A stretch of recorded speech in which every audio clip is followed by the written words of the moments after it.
Mastering these demonstrative determiners in English. Hello, everyone. Welcome back to our English language learning journey.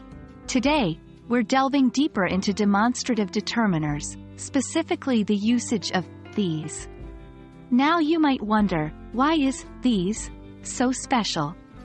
Well, as a determiner, these plays a crucial role in indicating specific items in plural form.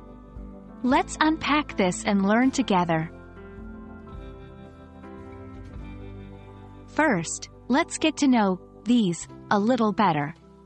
These is a demonstrative determiner that we use to indicate specific objects, people, or situations that are close to us, either in terms of physical proximity or in a figurative sense. It's important to remember that these is used with plural nouns. For example, these apples are juicy. Let's take a look at some practical examples to better understand these. In a sentence like, "These are my friends," these is used to point out a specific group of people that are close to the speaker. It's the plural form of this. Another example would be, "I love these books." Here, these is used to refer to specific books that are probably physically close or emotionally significant to the speaker. These and those often get mixed up.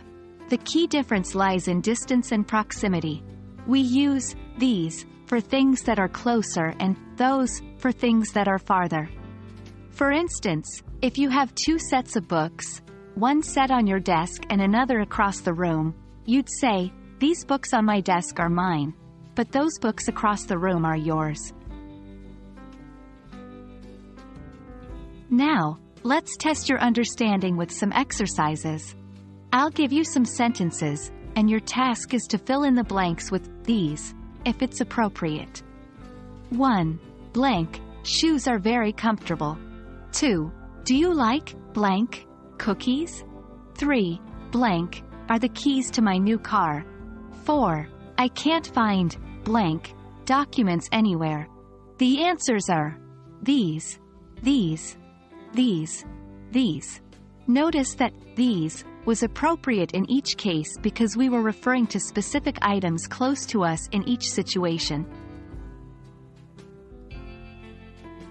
And that's a wrap on our lesson on these. I hope these explanations and exercises have helped clarify this demonstrative determiner for you. Remember, practice makes perfect.